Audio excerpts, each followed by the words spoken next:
नमस्कार, बहुत स्वागत है आपका। आपके साथ मैं हूं मृदुल शर्मा। आप देख रहे हैं आपकी आवाज। आपकी आवाज में आज बात करेंगे महामहिम यानी कि राज्यपाल अनुसुईया उइके और बघेल सरकार के बीच में टकराव बढ़ता जा रहा है। पहले भी कई मसलों पर टकराव सरकार और राज्यपाल के बीच में दिखा, लेकिन यह टकराव तब बढ़ गया जब सरकार ने राज्यपाल के सचिव को हटा दिया। इसके बाद राज्यपाल ने एक पत्र लिखा और उस पत्र के माध्यम से कहा कि जब तक आप मुझे विश्वास में ना लें या फिर मुझे विश्वास में लेकर ही राजभवन में नियुक्तियां की जाएं। और इसके बाद सरकार के एक्शन और राज्यपाल के पत्र में ठन सी गई है।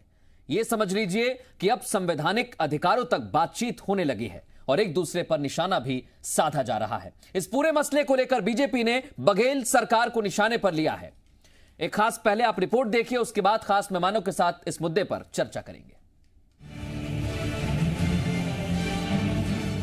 छत्तीसगढ़ में राज्यपाल और सरकार के बीच एक बार फिर टकराव सामने आया है और टकराव की वजह राज्यपाल के सचिव को हटाए जाना। जैसे ही गवर्नर के सचिव सोनमणि बोरा को सरकार ने हटाया तो राज्यपाल अनुसुईया उइके सरकार को खत लिखने में देर नहीं करती हैं और पत्र में उनकी अनुमति से पूर्णकालिक सचिव की नियुक्ति की बात लिखती हैं। जब सरकार ने सचिव को हटाया तो राज्यपाल ने सरकार को हिदायत दी कि उनको पहले विश्वास में लिया जाए, तभी राजभवन में नियुक्ति हो। बात संवैधानिक अधिकारों तक पहुंच गई, जिसका जिक्र राज्यपाल के पत्र में मिलता है। यह पत्र राज्यपाल की नाराजगी के तौर पर देखा जा रहा है और पत्र में बात संवैधानिक अधिकारों की हुई तो मंत्री रविंद्र चौबे ने भी कहा कि संविधान में सबके अधिकार साफ साफ लिखे हैं। इशारों इशारों में मंत्री ने संवैधानिक दायरे में रहने की सलाह भी दे दी। सबकी अपनी अपनी सीमाएं हैं। संविधान के प्रदत्त अधिकारों के तहत हर किसी की जो पावर ऑफ सेपरेशन है वो बिल्कुल उल्लेखित है। किसी को भी अपनी सीमा लांघने का हक नहीं है। जब महामहिम और सरकार के बीच टकराव बढ़ा तो बीजेपी ने भी इस मुद्दे पर सरकार पर निशाना साधा और कहा कि सरकार के लचर रवैये से प्रशासनिक व्यवस्था बिगड़ रही है। ये सरकार ज्यादा ही अपने आत्ममुक्त होकर चल रही है और संवैधानिक पद में बैठे हुए लोगों की अवमानना करना, जिन्हें राज्यपाल को समय दिया, गृह मंत्री ने खुद समय दिया और उस समय में उपस्थित न होना बिना सूचना के, ये तो गंभीर त्रुटि है प्रोटोकॉल की। ये कोई पहला मौका नहीं है। इससे पहले भी विश्वविद्यालय में कुलपति की नियुक्ति, नक्सलवाद और मरवाही को नगर पंचायत बनाने के मुद्दे पर सरकार और राजभवन आमने सामने आए थे। अब सवाल ये कि टकराव बार बार क्यों हो रहा है। सवाल ये भी कि संविधान के मुताबिक अधिकारों का इस्तेमाल हो रहा है या नहीं। ब्यूरो रिपोर्ट, जी मीडिया। और सीधे रुख करेंगे खास मेहमान। इस समय हमारे साथ जुड़ गए श्रीचंद सुंदरानी जुड़ गए हैं, बीजेपी का पक्ष रखेंगे। सुरेंद्र शर्मा जी हमारे साथ मौजूद है जो कांग्रेस का पक्ष रखेंगे, और मेरे सहयोगी और ब्यूरो चीफ हमारे देवेश तिवारी भी जुड़ चुके हैं। आप तीनों का बहुत स्वागत है आपकी आवाज में। सबसे पहला सवाल सुरेंद्र शर्मा जी मेरा आपसे है, क्योंकि राज्यपाल कह रही हैं कि आपने नियुक्ति करना या फिर किसी को हटाना उनको विश्वास में लेकर नहीं किया गया। क्यों नहीं किया गया उनके विश्वास में लेकर? देखिए, महामहिम राज्यपाल का ये अधिकार है कि वो मुख्यमंत्री जी को पत्र लिखें और उस पत्र के जवाब में मुख्यमंत्री जी क्या कहना चाहेंगे उसको मुख्यमंत्री जी ही बताएंगे। और जब उस पत्र का जवाब पहुंचेगा तो आपको जानकारी हो जाएगी। जहां तक प्रश्न है कि किसी भी अधिकारी को नियुक्ति करना या हटाना, मेरी जानकारी के हिसाब से, मेरी समझ से राज्य सरकार के अधीन का काम है। अधिकारियों को नियुक्त करना और कहीं से हटाना या उनकी उपयोगिता के आधार पर उनको पदस्थ करना। तो अगर महामहिम राज्यपाल जी को ये बात अच्छी नहीं लगी है और उन्होंने पत्र लिखा है, तो मैं मानता हूं कि निश्चित रूप से इस पर माननीय मुख्यमंत्री जी संज्ञान लेंगे और संज्ञान लेकर के उसका निराकरण सद्भावना पूर्वक बिल्कुल। एक छोटा सा सवाल है सुरेंद्र जी, आपने कहा कि ये सरकार का अधिकार है। मैं अधिकारों की तो बात ही नहीं कर रहा सर। मैं सिर्फ इतना कह रहा हूं कि राज्यपाल को विश्वास में क्यों नहीं लिया गया? अगर राजभवन में कोई नियुक्ति होती है या किसी को हटाया जाता है तो क्या राज्यपाल को इसकी जानकारी नहीं होनी चाहिए? देखिए, इसकी कोई परंपरा रही है कि नहीं रही है, इसकी मुझको जानकारी नहीं है। अगर ऐसी कोई परंपरा होती कि राज्यपाल जी के यहाँ नियुक्त करने वाले कर्मचारियों के संबंध में महामहिम राज्यपाल से परामर्श किया जाए, तो निश्चित रूप से मेरी मान्यता है कि माननीय मुख्यमंत्री जी या जो भी व्यक्ति उसकी नियुक्ति करता है वो उनसे परामर्श अवश्य करता। ऐसा पहले भी होता रहा होगा कि महामहिम राज्यपाल के कार्यालय में उनके अधीन काम करने वाले लोगों बिल्कुल सर, मैं राज्य सरकार मैं आपकी बात को थोड़ी देर के लिए मान भी लूं कि ऐसा पहले होता रहा है, लेकिन क्या इस तरीके की जब घटना घटती है या इस तरीके से अगर किसी की नियुक्ति होती है या किसी को हटाया जाता है तो क्या राज्यपाल ने नाराजगी के तौर पर कोई पत्र भी लिखा है पहले? नहीं, ऐसी कोई बात पहले जानकारी में नहीं थी, इसीलिए तो मैं बोल रहा हूँ ना आपको कि अभी वर्तमान की हमारी राज्यपाल, हमारे जो प्रदेश की सर्वोच्च संवैधानिक प्रमुख हैं, उन्होंने एक पत्र लिखा है। ये एक तरह से पहली बार ऐसा हुआ रहा है मेरी जानकारी के हिसाब से। तो उन्होंने पत्र लिखा है तो माननीय मुख्यमंत्री जी उसका जवाब देंगे, ठीक है, निश्चित रूप से जवाब देंगे और उनको संतुष्ट करने का पूरा प्रयास किया जाएगा। ठीक है, आपका कहना है ऐसी कोई परंपरा भी नहीं रही है, लेकिन बीजेपी का कहना है कि ये प्रशासनिक लचर रवैया है, इसकी वजह से व्यवस्थाएं बिगड़ रही हैं। श्रीचंद सुंदरानी जी, आपको ऐसा क्यों लगता है कि सरकार ने प्रशासनिक लचर रवैया बहुत ज्यादा अपनाया हुआ है, इसकी वजह से व्यवस्थाएं गड़बड़ा रही हैं? देखिए, निश्चित रूप से आप देखिए लगातार राज्यपाल महोदय और राज्य सरकार में टकराव की स्थिति, कुलपति के नियुक्ति को लेकर विवाद हुआ। गृह मंत्री जी क्वारंटाइन है बोलते हैं, राज्यपाल बुलाते हैं तो, और उसी दिन मुख्यमंत्री की बैठक में चले जाते हैं। कहीं न कहीं ये सीधा गवर्नर साहब को चैलेंज करने की बात है।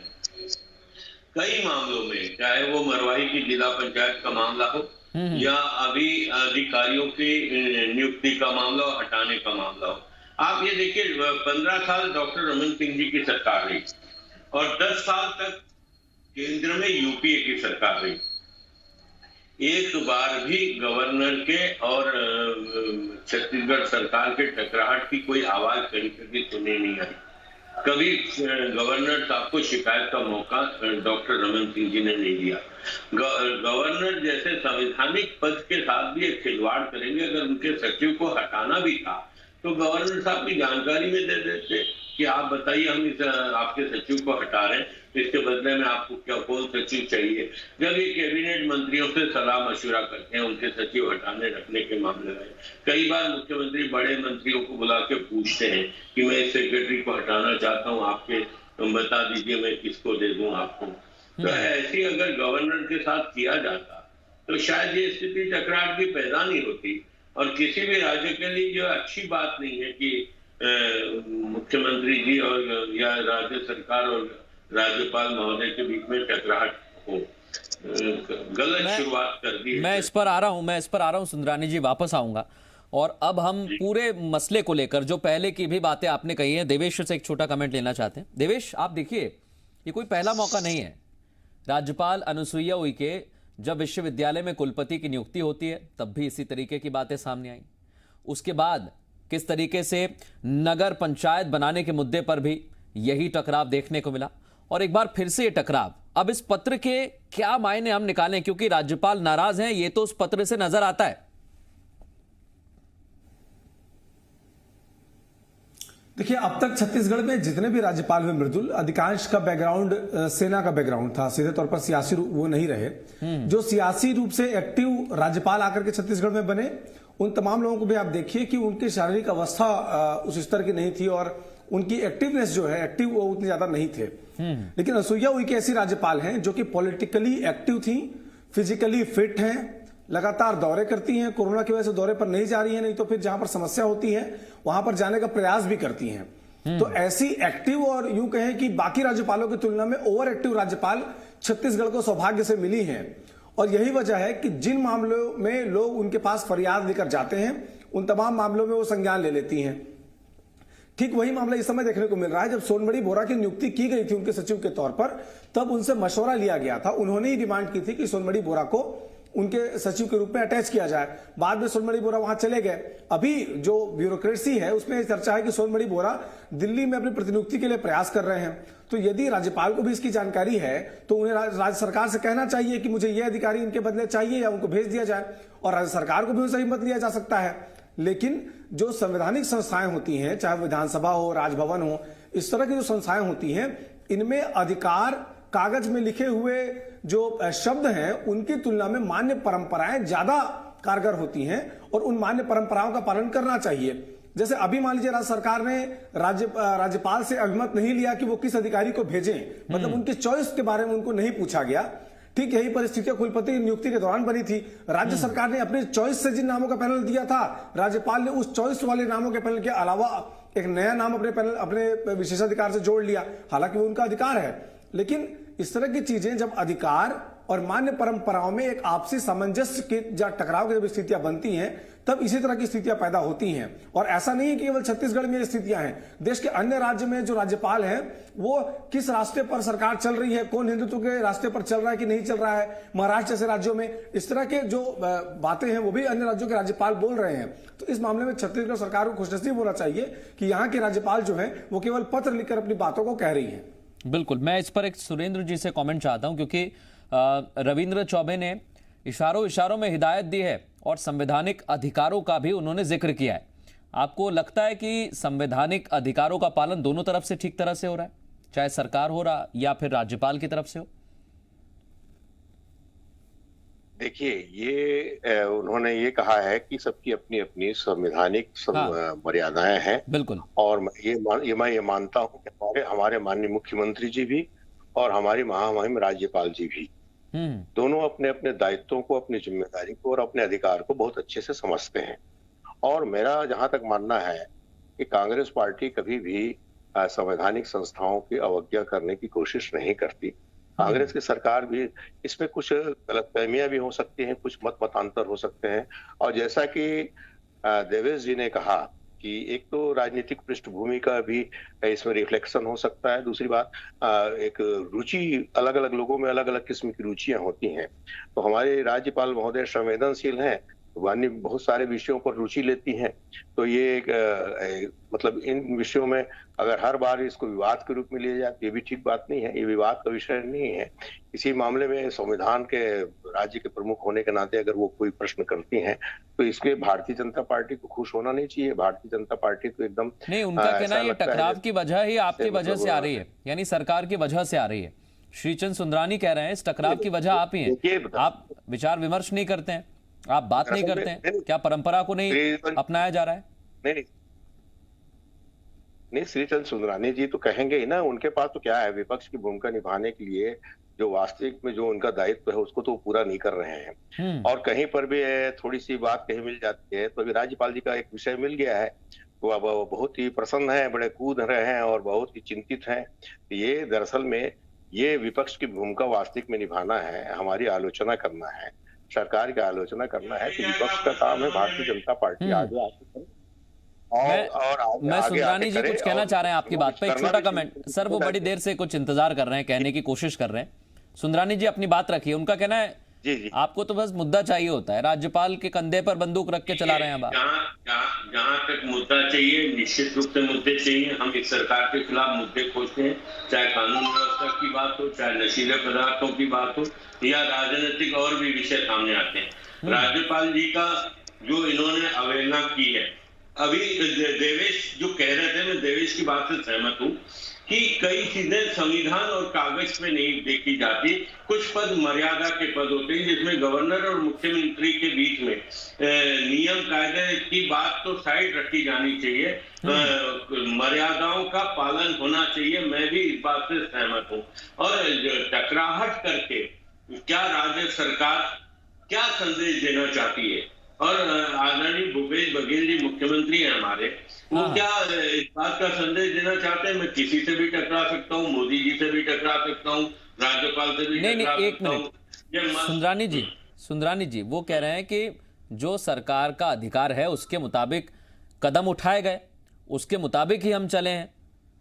तो राज्यपाल के भी तो अधिकार थे कुलपति के मामले में।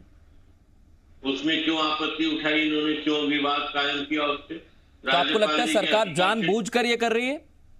निश्चित रूप से वो मदमस्त हाथी पे सवार है।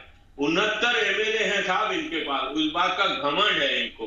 मदमस्त हाथी पे सवार होकर शासन चलाना चाहते हैं, रौंद के लोगों को दबा के राज्यपाल तक को दबाना चाहते हैं। सुरेंद्र जी एक छोटा कमेंट, उसके बाद देवेश के पास जा रहा हूं। देखिए ये सुंदरानी जी का बहुत ही आपत्तिजनक बयान है। मैं स्पष्ट रूप से कह रहा हूं कि कांग्रेस पार्टी की सरकार और हम महामहिम राज्यपाल की सम्मान में किसी तरह की कोई कमी नहीं कर रहे हैं, न करेंगे। कि हम संविधान के निर्माता है, कांग्रेस पार्टी संविधान के महत्व को समझती है। अगर कुछ विषयों में कहीं मतांतर होता है या उसके कार्य पद्धति में कोई बात होती है, महामहिम राज्यपाल ने पत्र लिख दिया है, मुख्यमंत्री जी को पत्र पहुंच गया है, मुख्यमंत्री जी पत्र को पढ़ेंगे, पत्र का जवाब देंगे और निश्चित रूप से उसमें ऐसी कोई अवज्ञा वाली बात या अपमान वाली बात या अवहेलना वाली बात, इस तरह की बात करके भारतीय जनता पार्टी को खुश होने की कोई जरूरत नहीं। मैं देवेश आपके पास आ रहा हूं, क्योंकि आप देखिए ये कोई पहला मौका तो नहीं, हम पहले भी इस बात की चर्चा कर चुके हैं, लेकिन बार बार इस तरीके से विवाद सामने आना ये दोनों ही तरफ से सवाल खड़े करता है और ये बताता है कि कैसे अधिकारों का इस्तेमाल हो रहा है। कहीं उनका हनन तो नहीं किया जा रहा, या फिर जबरदस्ती उसका इस्तेमाल करने की कोशिश तो नहीं हो रही? देखिए मृदुल, संवैधानिक व्यवस्था में राज्यपाल जो होते हैं वो सरकार के अभिभावक की भूमिका में होती हैं। जब विधानसभा में बजट के पहले राज्यपाल का भाषण होता है तब उसमें 30-40 बार राज्यपाल इस बात को कहते हैं कि मेरी सरकार यह करेगी, मेरी सरकार ऐसा करने जा रही है, वो मेरी सरकार है, यानी कि राज्यपाल की ही सरकार राज्य में चलती है। उसका आशय ये बिल्कुल नहीं है कि राज्यपाल सरकार को अपने हिसाब से ट्रीट करें, और ना सरकार का ये आशय है कि उनसे अगर बहुमत मिला है तो वो राज्यपाल को अपने हिसाब से ट्रीट करें। दोनों की अपनी मर्यादाएं हैं, अपनी सीमाएं हैं। उन मर्यादाओं और सीमाओं में रह करके जो लोकाचार की परंपरा है उसके अनुसार, ऐसा नहीं है कि छत्तीसगढ़ में केवल ये परिस्थितियां बन रही हो। पुडुचेरी में क्या हो रहा है, दिल्ली के राज्यपाल कैसा बिहेव करते हैं, जम्मू कश्मीर में राज्यपाल कैसे काम कर रहे हैं, महाराष्ट्र में किस तरह का पत्र राज्यपाल लिख रहे हैं, महाराष्ट्र में किस तरह से राज्यपाल काम कर रहे हैं। तो देश के अलग अलग राज्यों में भी बीते कुछ सालों में राज्यपालों की भूमिकाएं बदली हैं, और राज्यपाल जो है जो पॉलिटिकल बैकग्राउंड से खासतौर पर बिल्कुल देवेश, और हमें इतिहास भी नहीं भूलना होगा। इतिहास में भी हमने देखा, बिल्कुल जो आप बात कर रहे हैं कि राज्यपाल की भूमिका भी इतिहास में भी कई सारी ऐसी भूमिका सामने आई जिस पर अहम सवाल खड़े हुए। फिलहाल थोड़ा सा वक्त कम है इसलिए सवाल नहीं ले पाऊंगा। बहुत शुक्रिया आप तीनों का हमसे इस खास मुद्दे पर चर्चा करने के लिए, लेकिन जाहिर सी बात है दोनों के अपने अपने संवैधानिक अधिकार हैं, तल्खियां और आपस में टकराव नहीं होना चाहिए। दोनों संवैधानिक व्यवस्था के एक तरीके से कह दीजिए पिलर हैं जो अपने आप को साथ लेकर चल रहे हैं।